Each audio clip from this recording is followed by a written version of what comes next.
Baik, kita akan lanjutkan pertemuan kita, bagaimana cara menguji instrumen penelitian.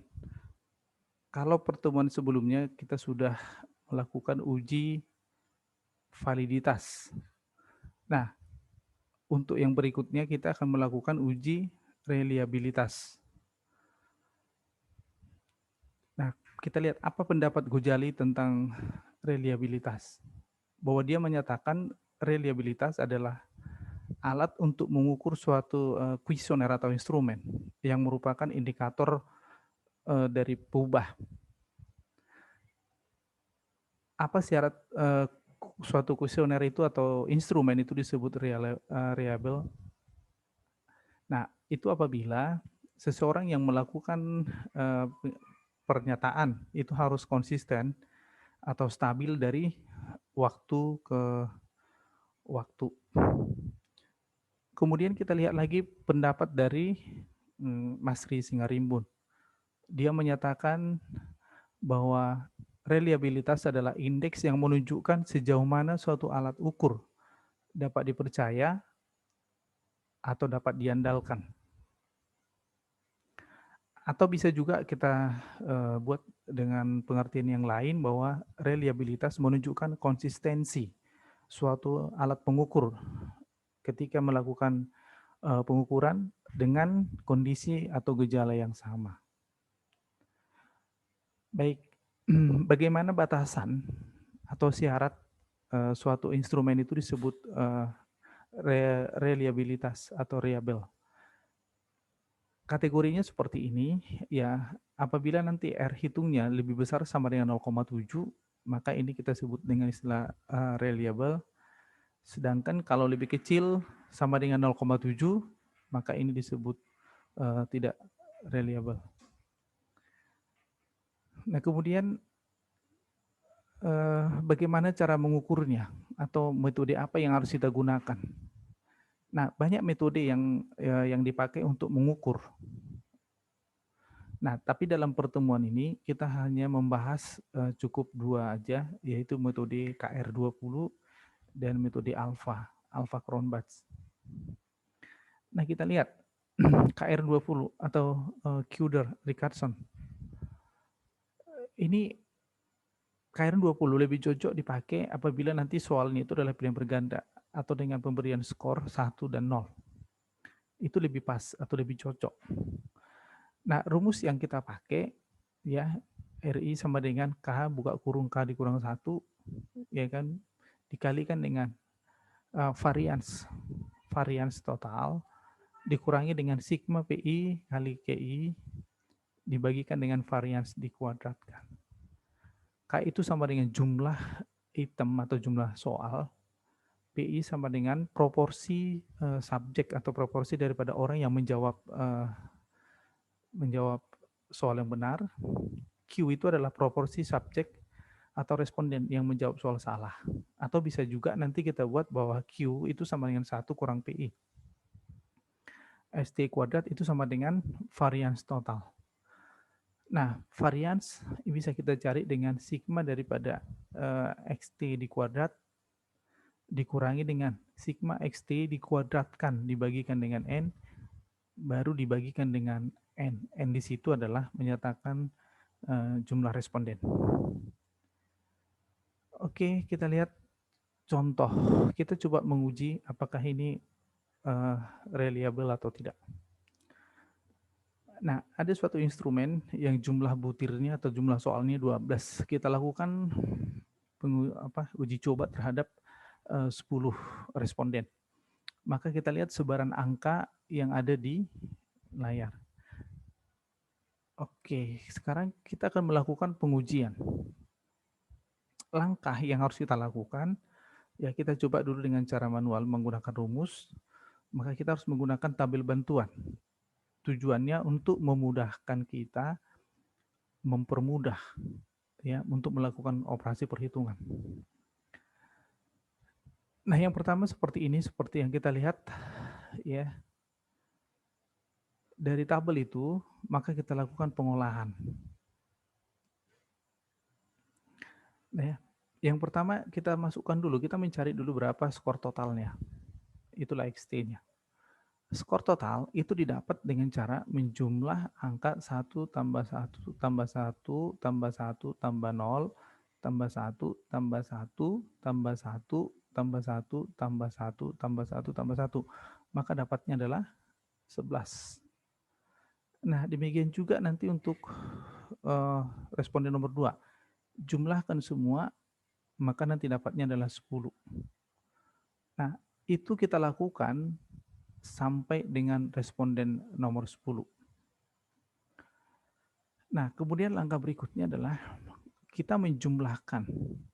Jadi 11 tambah 10 ditambahkan dengan 10 tambah 9 tambah 9 tambah 8 tambah 6 tambah 6 tambah 5 tambah 7. Maka nanti kita peroleh hasilnya adalah 77. Kemudian yang berikutnya kita kuadratkan. Berarti XT kuadrat. 11 kuadrat hasilnya adalah sama dengan 121. 121. 10 kuadrat hasilnya 100. 10 kuadrat 100. Ini kita kuadratkan semua, maka hasilnya seperti yang ada di sebelah kanan. Kemudian kita jumlahkan 121 tambah 100 tambah 100 tambah 81 tambah 81 tambah 64 tambah 36 tambah 36 tambah 25 tambah 9. Maka kita peroleh nanti XT kuadratnya adalah sama dengan ya itu sama dengan 653. Nah, baik. Kemudian yang berikutnya, apa yang kita lakukan? Yang kita lakukan adalah kita lihat item per butir. Nah, misalnya untuk butir nomor 1. Di butir nomor 1, bahwa kita lihat hanya satu orang yang menjawab salah. Nah, berarti yang menjawab benar itu adalah 9. Maka kita jumlahkan 1 tambah 1, ya kan, tambah 1, tambah 1, tambah 1, tambah 1, tambah 0, tambah 1, tambah 1. Nah, berarti dapatlah ini adalah 9. Nah, demikian juga untuk butir nomor 2. Kita jumlahkan, maka nanti dapat dia 7. Nah, kita isilah ini semua dengan cara yang sama, maka diperolehlah angka seperti pada tabel. Langkah berikutnya, kita mencari proporsi daripada P. P itu adalah jumlah orang, proporsi daripada orang responden yang menjawab soal benar. Soal nomor 1, 9 orang yang menjawab benar dari 10 orang. Maka 9 dibagi 10, maka hasilnya adalah 0,90. Demikian juga untuk soal nomor 2. 7 orang yang menjawab benar dari 10 orang. Berarti proporsinya 7 dibagi 10. Maka dapatlah 0,7. Nah, hal itu kita lakukan semuanya. Dengan cara yang sama kita lakukan. Nah, kemudian yang berikutnya masuk ke Q. Q di sini adalah proporsi orang yang menjawab salah. Maka kita cari dengan rumusnya adalah 1 kurang P. Berarti 1 kurang 0,9. Maka hasilnya adalah 0,1. Nah, kemudian 1 kurang 0,7. Maka hasilnya adalah 0,3. 1 kurang 0,6. Maka hasilnya adalah 0,4. Nah, kita hitung semua, maka nanti hasilnya dapat seperti ini. Nah, yang berikutnya adalah perkalian antara P kali Q. Ya, berarti kita kalikan. Ya, 0,9 dikalikan dengan 0,1, maka hasilnya adalah 0,90. 0,7 dikalikan dengan 0,3, maka hasilnya adalah 0,21. Nah, kita kalikan semua, maka dapatlah seperti ini. Nah, kemudian yang berikutnya adalah ini kita jumlahkanlah semua sigma PQ-nya, kita jumlahkan, ini kita jumlah, ya kita jumlah. Baik, kita jumlahkan, maka nanti hasilnya adalah 2,53. Nah, ketika ini sudah dapat, maka kita tinggal masukkan ke rumus. Nah, XT kuadratnya, kalau kita lihat di rumus tadi adalah di tabel, itu hasilnya adalah 653. Nah, kita masukkan 653 dikurang 77 di kuadrat, respondennya 10. Kita operasikan, maka dapatlah nanti variansnya itu adalah 6,01. Nah, kemudian kita masukkan rumus KR20. Kita tinggal masukkan aja angka yang sesuai yang dapat di tabel, maka kita dapat R-nya adalah 0,63. Nah, bagaimana kesimpulan? Nah, ini kesimpulannya adalah tidak reliable karena lebih kecil daripada 0,7. Nah, bagaimana kalau kita lakukan perhitungan dengan Excel? Nah, ini yang harus kita coba bersama. Oke, kalaulah misalnya kita melakukan perhitungan dengan Excel, nah seperti ini. Inilah data yang tadi, inilah kita buat data yang baru misalnya, kita coba, kita hitung, langkah apa yang harus kita lakukan. Langkah yang harus kita lakukan adalah mencari jumlahnya dulu. Ini jumlah, kita cari. Ini. Ya, ini kita cari. Ini. Oke. Kita kasih warna berbeda. Kuning.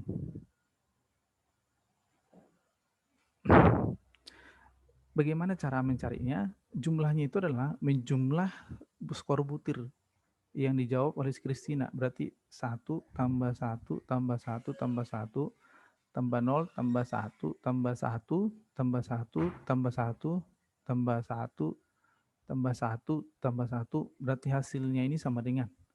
Atau langsung kita buat ini sum jumlah sorot.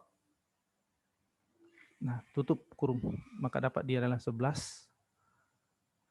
Oke, dengan cara yang sama, maka kita tinggal mengcopy aja. Copy, paste, dapat. Kemudian ini juga kita jumlahkan. Kita jumlahkan skor butir. Berarti 1 tambah 1 tambah 1 tambah 1 tambah 1 tambah 1 tambah 0 tambah 1. Nah, kita jumlahkan. Kita gunakan aja rumus sum. Kita sorot jumlahnya. Ya, baru kita enter. Dapat 9. Baru ini kita copy aja. Supaya lebih sederhana. Nah, terisi semua. P itu sama dengan proporsi daripada orang atau responden yang menjawab benar. Berarti yang menjumlah benar itu adalah 9 dibagikan dengan respondennya adalah 10. Nah, kita enter, dapat 0,9. Nah, ini kita copy aja, baru kita paste. Nah, terisi. Q adalah yang salah. Rumusnya tadi adalah sama dengan 1 kurang P. P-nya yang mana? Yang ini. Nah, kita enter. Dapat 0,1, baru kita copy semuanya. Selesai. PQ itu sama dengan perkalian antara P dengan Q. Berarti 0,9 dikalikan dengan 0,10. Di enter. Dapat. Nah, kemudian ini kita kalikan. Kita pasti aja. Dapat semua. Kemudian di sini adalah sigma PQ. Berarti sama dengan. Ini kita jumlah sum. Adalah menjumlah ini semuanya kita jumlahkan. Baru enter. Nah, dapat dia sigma PQ-nya adalah 2,530. K-nya, K itu sama dengan butir soal, berarti 12. K kurang 1 berarti 12 kurang 1, 11. Varians totalnya itu sama dengan, kita tuliskan var, buka kurung. Nah, ini kita sorot. Ini, oke, enter. Maka varians totalnya dapat 6,678. Kemudian kita cari dengan rumus KR-nya. Nah, sekarang KR20, kita pakai rumus ini, yaitu K per, buka kurung, K kurang 1, dikali varians di kuadrat, dikurang sigma PI kali QI bagi S kuadrat, atau varians. Nah, kita masukkan aja rumusnya sama dengan K-nya, buka kurung ya, buka kurung, K tadi adalah 12 yang ini. Dibagi K kurang 1, K kurang 1 adalah 11. Oke. Baru dikali. Ya, S kuadrat. S kuadratnya itu adalah ini. Baru dikurang. Sigma PQ, berarti yang ini. Iya kan?